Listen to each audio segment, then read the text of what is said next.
कहानी की शुरुआत लॉस एंजलिस शहर से होती है, जहां करण नाम की एक पत्रकार एक न्यूज चैनल के लिए काम करती है। पिछले कुछ दिनों से करण को एक अजनबी व्यक्ति की फोन कॉल्स आ रही हैं, जो खुद को एडी कहता है। उसकी बातों से शक होता है कि वह किसी आपराधिक गतिविधि में शामिल है। पुलिस इस संदिग्ध व्यक्ति को पकड़ने के लिए एक योजना बनाती है, जिसमें करण को एक चारे के रूप में इस्तेमाल किया जाता है। करण के शरीर पर माइक्रोफोन लगाया जाता है ताकि पुलिस उसकी बातचीत सुन सके।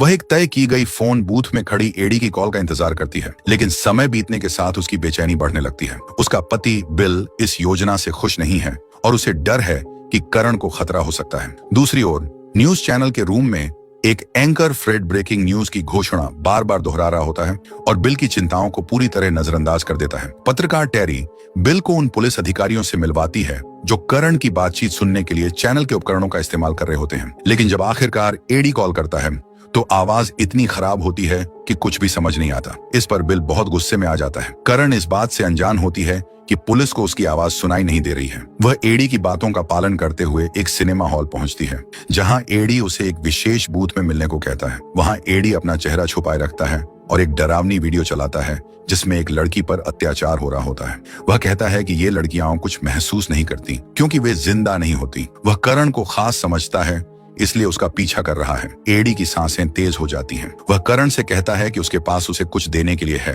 और वह उसकी ओर देखे। जैसे ही करण पीछे मुड़ती है, वह बेहद डर जाती है और मुश्किल से अपनी चीख रोक पाती है। उधर हम देखते हैं कि पुलिस सिनेमा के अंदर पहुंच चुकी होती है और करण के बारे में पूछताछ कर रही होती है। एक कर्मचारी बताता है कि वह अभी कुछ देर पहले एक दरवाजे से अंदर गई है। अचानक अंदर से करण की चीख सुनाई देती है और पुलिस तुरंत दरवाजा तोड़कर अंदर घुसती है और गोली चलाकर एडी को गिरा देती है। यह घटना तुरंत न्यूज चैनल पर लाइव प्रसारित होती है। इसके बाद पता चलता है कि एडी वही हत्यारा है जो हाल के दिनों में इलाके में हुई कई हत्याओं के लिए जिम्मेदार था। पुलिस को पहले से शक था कि करण को फोन करने वाला और हत्यारा एक ही व्यक्ति है, इसलिए यह पूरा जाल बिछाया गया था। घटना के बाद बिल अपने रिपोर्टर दोस्त क्रिस के साथ घटनास्थल पर पहुंचता है। दोनों करण को हिम्मत देते हैं और कहते हैं कि वह अभी बयान न दे, बाद में भी दे सकती है। लेकिन करण बताती है कि उसे अब कुछ भी याद नहीं आ रहा है। जो कुछ बूथ के अंदर हुआ वह सब उसके दिमाग से मिट चुका है।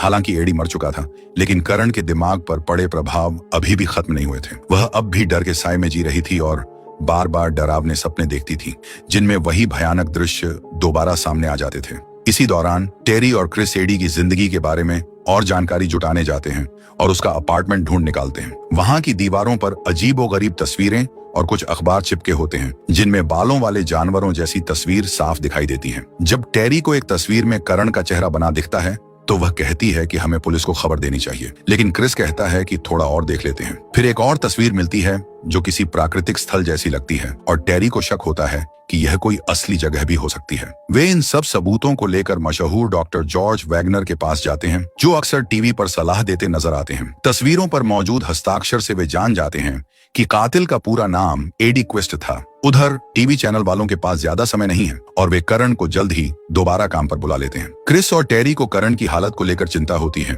लेकिन एंकर फ्रेड मौके का फायदा उठाना चाहता है। वह बड़े जोश से कहता है कि पूरा देश करण की वापसी देखना चाहता है, जिससे करण का मानसिक तनाव और बढ़ जाता है। जैसे ही शो शुरू होता है, कैमरे की तेज रोशनी उसे परेशान कर देती है और उसे एक बार फिर वह भयानक वीडियो याद आने लगती है।